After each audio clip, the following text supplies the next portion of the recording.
So Connor, I don't want you to unveil the secret formula because I'm sure that's locked in a vault somewhere. But Yeah. how much of a process is that in determining these rankings for the specific players?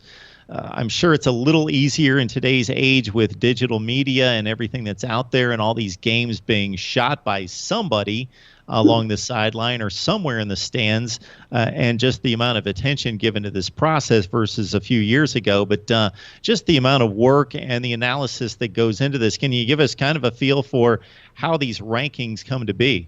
Yeah, well, I don't want to misrepresent myself as being a person who is, I'm not a talent evaluator. That's not what I do for our company. There are much smarter, better people doing that.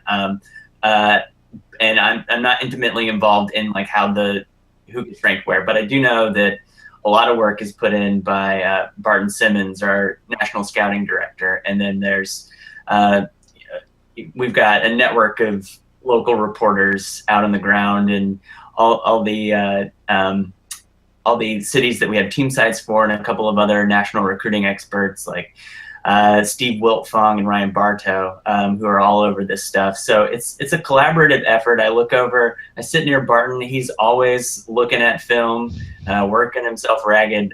So I know that a ton of work goes into this, and it's funny. It's funny to see some of the reactions that we get when we roll these out from people on social media, thinking that the hot thing this release cycle was that we've got an axe to grind against Georgia, and it's always whatever team had their top prospect fall a little bit in the rankings is usually a little bit mad. But man, I tell you what, these guys are absolute pros, and I'm not just being a company man when I tell you this. When it comes to like looking at what's going on a football field and telling you what's what, I'm constantly blown away by how brilliant Barton Simmons is. I mentioned our national scouting director. He nailed 3 out of the 4 college football playoff finalists and had Washington in there and had Clemson winning it all. And this guy just knows his stuff.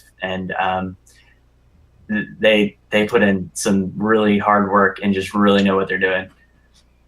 Well, I'll split the accolades with Bart. I got all 4, Connor, from preseason, but I missed on the national champion. Okay. So, I tell you, there is no question that you're at the right place for college football analysis because, hey, we all visit 24/7 Sports. If you love, any sports, there's a number of sports to be partaken of there, but I'm speaking for the college football fan and analyst. I use the site every day, especially this time of year, to look at the composite of the rankings, the changes, the predictions on where guys are headed. Just cut a series of segments looking at some of the top uncommitted players. And that was my resource, and certainly accredited 24/7 Sports for that information in trying to predict where these guys are headed, because you guys do an amazing job there.